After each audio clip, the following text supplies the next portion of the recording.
함께 9월 둘째 주 한빛교회 중고등부 예배를 시작하겠습니다.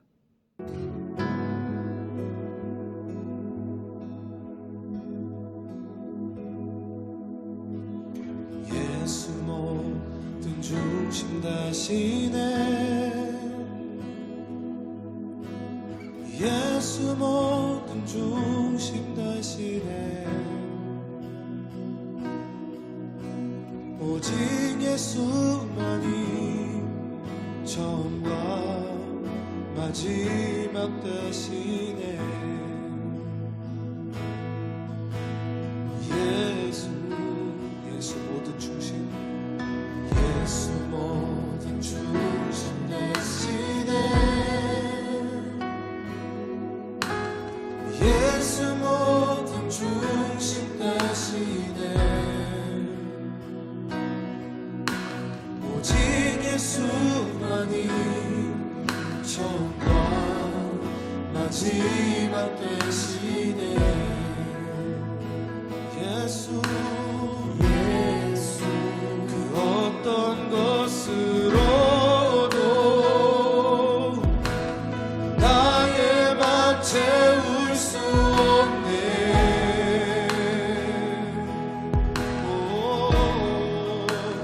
예수 나의 중심, 모든 것 다스리시네.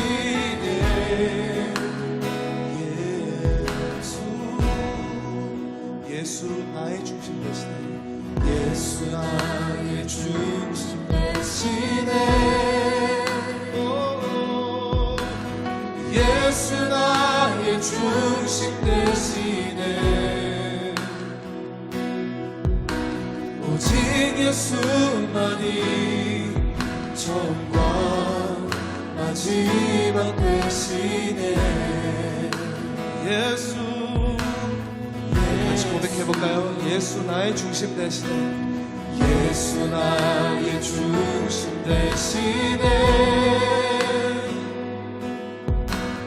예수 나의 중심 되시네.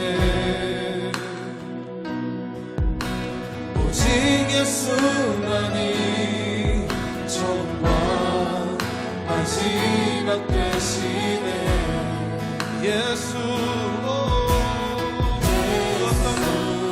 어떤 것으로도 나의 맘 채울 수 없네.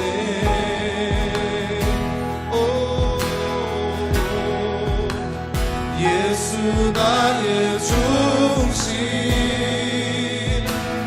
모든 것 다스리시네. 그 어떤 것으로도 어떤 것으로도 나의 맘 채울 수 없네.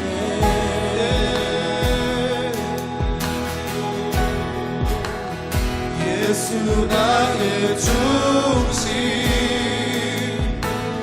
모든 것 다스리시네.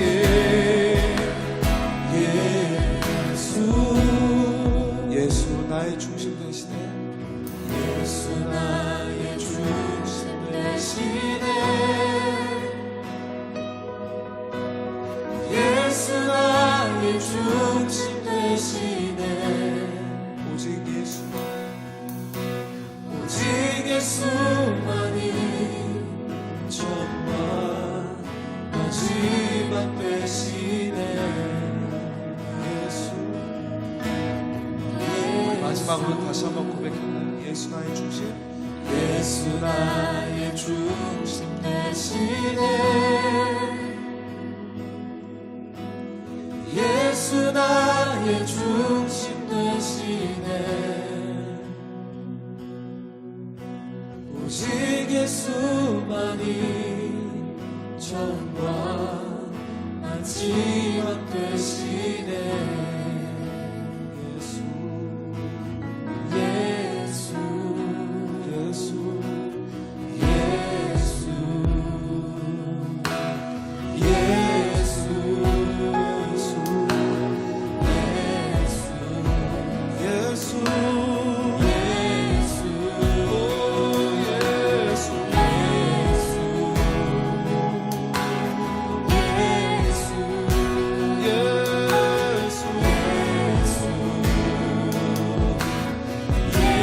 중심 되신 예수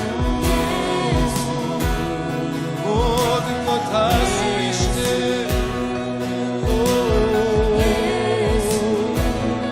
예수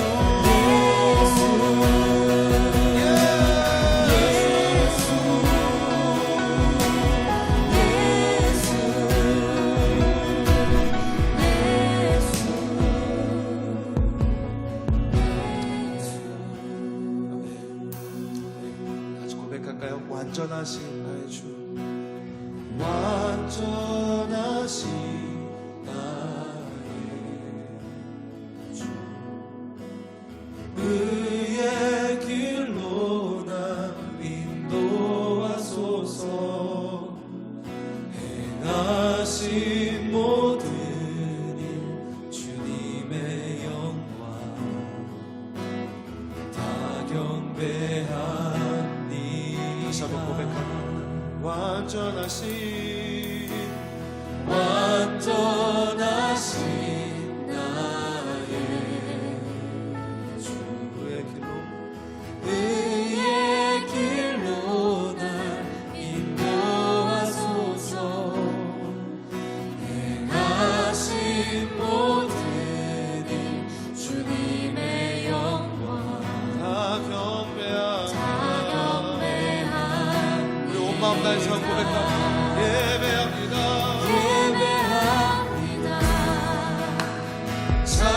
찬양합니다. 주님만 날 다스리소서 예배합니다. 찬양합니다. 주님 홀로 높입니다. 다시 한번 예배합니다.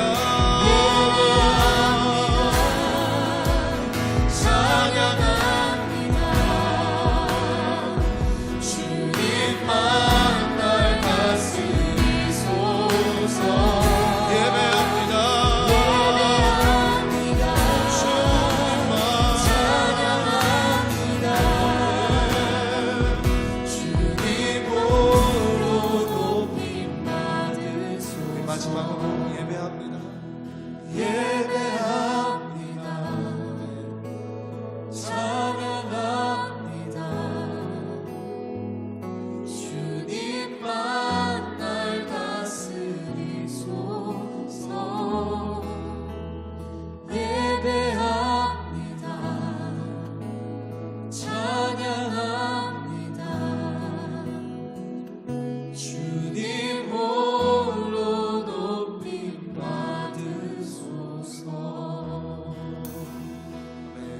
아멘. 감사의 박수 올려드립시다.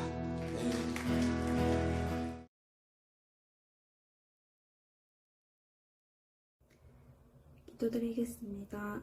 사랑이 많으신 하나님, 오늘도 우리 중고등부 친구들 영상으로 함께 예배하게 하심에 감사드립니다.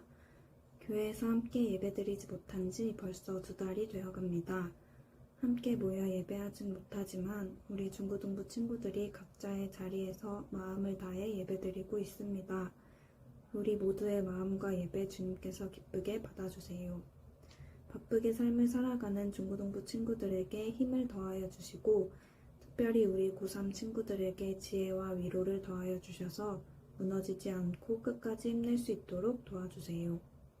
우리 중고등부 친구들과 선생님들 모두 건강 지켜주시고 주님과 동행하며 하루하루 살아가게 해주세요.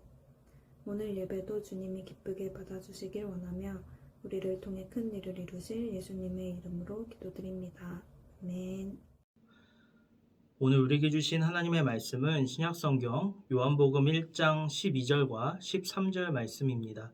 제가 봉독하겠습니다. 영접하는 자, 곧 그 이름을 믿는 자들에게는 하나님의 자녀가 되는 권세를 주셨으니 이는 혈통으로나 육정으로나 사람의 뜻으로 나지 아니하고 오직 하나님께로부터 난 자들이니라. 아멘. 여러분 다들 잘 지내고 계시죠? 이제 개학을 해가지고 다들 학업에 열중하느라 정신이 없을 것이고 또 고3 수험생들 여러분들 중에서는 또 이제 수시 전형이 곧 시작되기 때문에 열심히 준비하고 있을 텐데 여러분들 이 모든 과정 가운데 주님께서 늘 항상 함께 해주시고 여러분의 건강과 안전을 언제나 지켜주시기를 계속해서 저도 함께 기도하겠습니다. 교회에서는 사회적 거리두기 4단계 때문에 10월 3일까지는 계속해서 현장 예배 없이 이렇게 영상으로만 예배를 드려야 하는 상황입니다. 그 이후 상황은 정부의 발표에 따라서 교회가 그 정부의 거리두기 지침에 따라서 어떻게 예배 드릴지를 결정하게 될 텐데 또 새롭게 결정되는 사항들이 있으면 담임 선생님들을 통해서 여러분께 알려드리도록 하겠습니다. 여러분 그때까지 비록 영상으로 드리는 예배일지라도 이 예배의 자리를 잘 지켜주시고 여러분의 신앙을 잘 지키시기를 예수님의 이름으로 축복합니다. 이제 말씀을 시작하겠습니다. 여러분 제가 지난주 일주일 동안 여름 휴가를 보내고 왔거든요. 이 여름 휴가 기간이 아기가 없을 때에는 참 편안하고 마음껏 놀기도 하고 또 마음껏 쉬기도 하면서 그동안 지쳤던 몸과 마음을 재충전하는 그런 시간이었었는데요. 이게 참 아기가 생기다 보니까 이 휴가 기간이 오히려 평소보다 더 많이 힘들고 더 피곤했던 그런 시간이었던 것 같습니다. 그런데 감사하게도 이번 여름 휴가 일주일 동안 아기와 함께 시간을 보내면서 하나님께서 우리를 바라보시는 마음이 하나님의 시선이 이런 것은 아닐까? 이런 것이겠구나. 이렇게 깨닫게 되는 것이 몇 가지가 있었습니다. 그래서 오늘은 함께 말씀을 나누면서 제가 깨달은 두 가지를 여러분과 함께 나누려고 합니다. 첫 번째로 우리 그리스도인들은 하나님의 자녀로서의 권세를 누려야 한다는 것입니다. 이제 저희 아들은 좀 자라가지고 어느 정도 아주 간단한 의사소통이 되기는 하는데 아직까지도 단어 몇 가지만 말할 수 있는 그런 기본적인 수준이라서 아직까지는 울거나 소리를 지르면서 자기의 감정과 자기의 상태를 표현을 합니다. 이처럼 아기가 울면 아기에게는 어떤 문제가 있는 거예요. 배가 고프거나 기저귀를 갈아야 하거나 아니면 춥거나 덥거나 아니면 아프거나 어떤 일이 있기 때문에 도움이 필요한 순간이기 때문에 그런 상황에서는 아기가 울음을 통해서 자기의 상태와 자기의 감정을 드러내는 것이죠. 그렇게 아기의 울음소리를 들은 부모는 어떻게 해야 할까요? 빠르게 아기에게 달려가서 아기의 필요를 채워주고 아기가 처한 문제를 해결해 주어서 그 아기의 울음이 그칠 수 있도록 도와주어야 합니다. 저희 집에는요, 이미 아기에게 필요한 모든 것들이 다 준비가 되어 있어요. 똥이나 오줌을 싸면 갈아줄 기저귀도 있고요. 아기가 배고프면 아기에게 먹일 음식도 준비가 되어 있어요.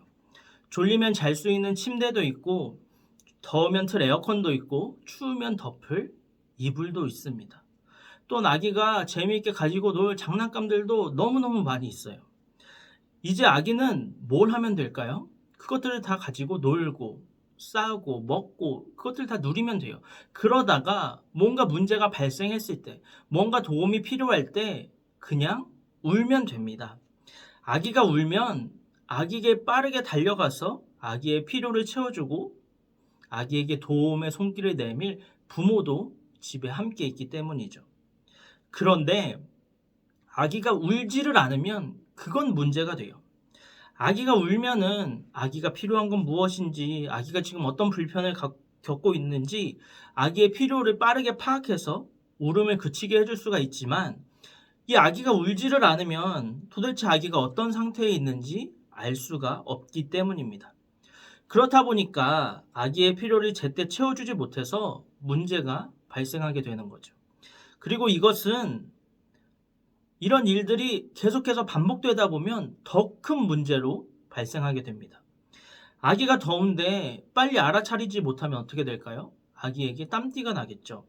아기가 추운데도 빨리 알아차리지 못하면 아기는 감기에 걸리고 말 것입니다. 아기가 똥을 싸거나 오줌을 쌌는데도 알아차리지 못하고 그대로 방치해두면 아기의 피부가 상할 것이고요. 아기가 배고픈데도 알아차리지 못하면 아기는 계속해서 울고 성내고 짜증을 낼 것입니다. 제가 이 아기를 보니까 참 답답한 경우가 많이 있더라고요. 그냥 울기만 하면 될 텐데, 울기만 하면 필요한 것들을 척척척 다 제공해주고 문제들을 다 해결해 줄 텐데, 울지를 않으면 빨리 해결해 줄 수가 없기 때문에 그런 상황들을 발생하다 보면은 참 안타까웠어요. 이처럼 집에 기저귀도 있고 에어컨도 있고 이불도 있고 아기에게 필요한 모든 것이 다 준비되어 있다고 할지라도 아기가 부모를 향해서 울지 않으면 그 모든 것은 헛것이 되고 결국 아기에게는 문제가 발생할 수밖에 없는 것이죠. 이것은 우리가 신앙생활 하는 데에도 마찬가지입니다. 여러분, 하나님은 우리의 아버지이십니다.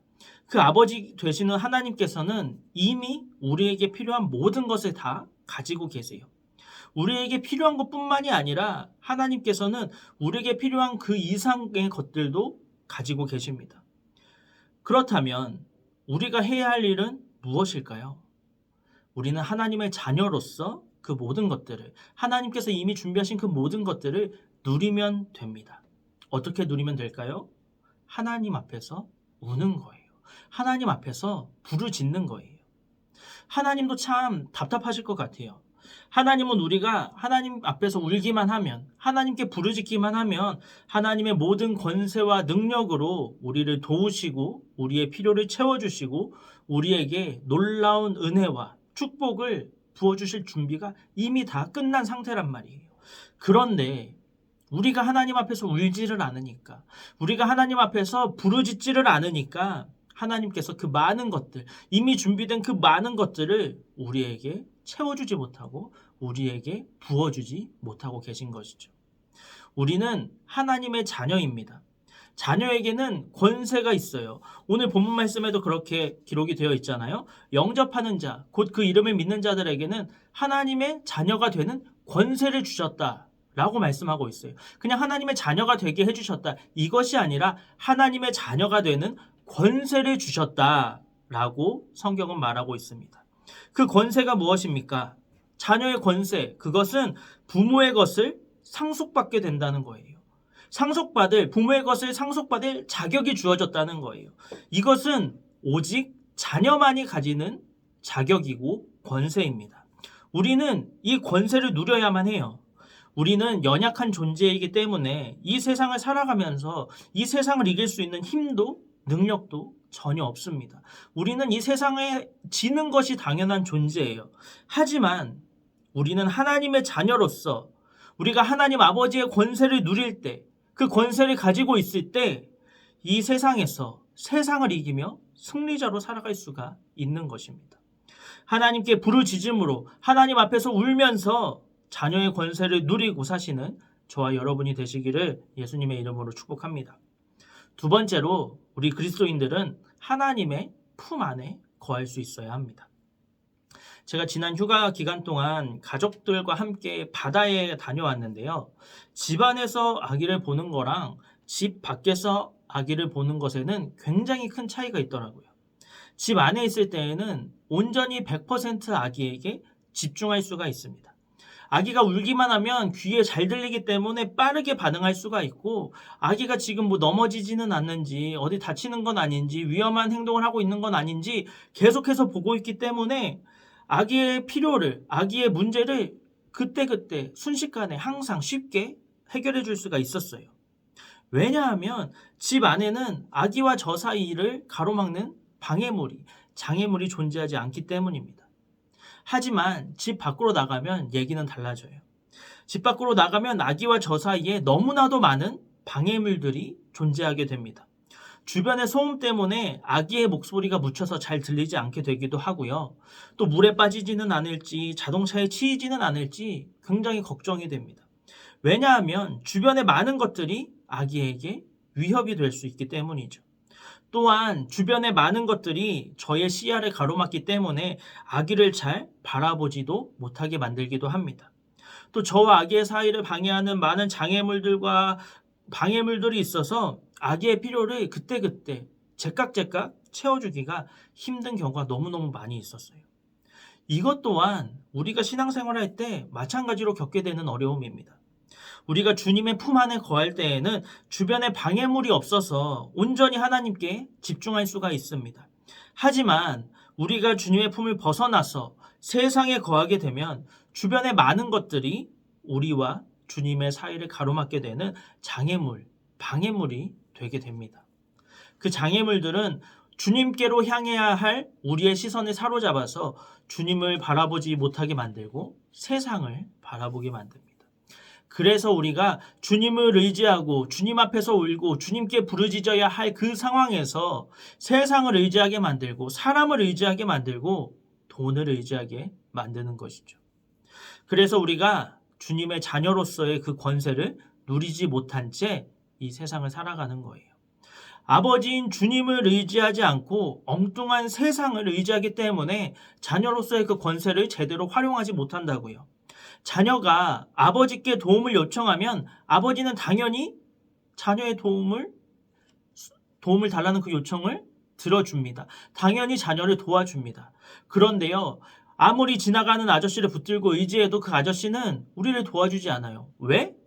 우리는 그 아저씨의 자녀가 아니니까요. 그래서 우리는 주님의 품에 거해야 하는 겁니다. 그리고 주님의 품에 거할 수 있는 가장 좋은 방법은 예배의 자리를 지키는 것입니다.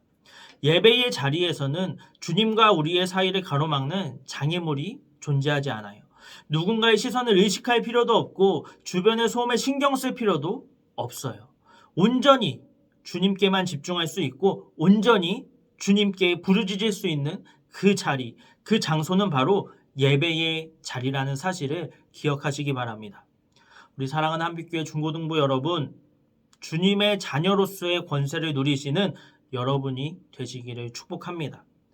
영상 예배라고 하나님이 이 예배를 가볍게 여기시는 것도 아니고 영상 예배를 드린다고 하나님께서 이 예배를 받지 않으시거나 영상 예배를 드리는 자들에게 은혜를 적게 내려주시는 것도 결단코 아닙니다.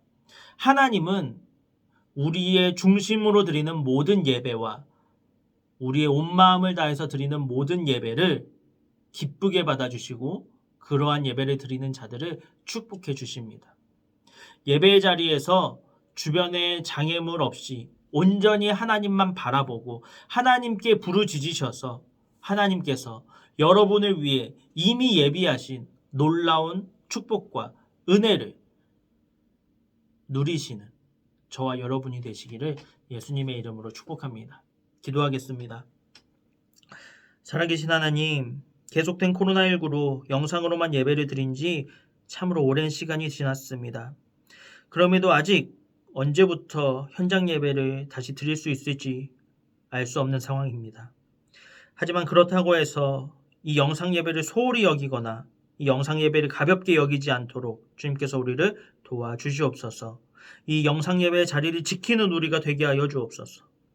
하나님께서 우리의 중심으로 드리는 모든 예배를 기쁘게 받아주시고 온 마음을 다해 예배하는 자들을 축복하신다는 사실을 기억하게 하시고 영상 예배든 현장 예배든 그런 조건과 상황에 관계없이 예배의 자리를 지키고 우리의 영과 진리를 다해서 주님을 예배하게 하여 주옵소서. 그러한 우리의 예배를 통해서 주님의 사랑과 은혜와 축복을 우리의 삶에 더하여 주옵소서. 이제 수험생들의 수시 전형이 시작됩니다. 그 모든 과정 가운데 주님께서 언제나 함께하여 주시고 최선을 다한 최선의 결과로 주님께 영광 올려드리게 하여 주옵소서. 또한 정시를 준비하고 있는 학생들과도 수험생들과도 주님께서 늘 동행하여 주시고 이 힘들고 어려운 시간을 혼자의 힘으로 나의 힘으로 이겨내려고 전전긍긍하고 애쓰는 것이 아니라 주님과 함께 동행하며 주님의 힘과 능력으로 이 어려운 시기를 잘 극복할 수 있도록 역사하여 주옵소서. 감사드리며 살아계신 예수님의 이름으로 기도합니다. 아멘.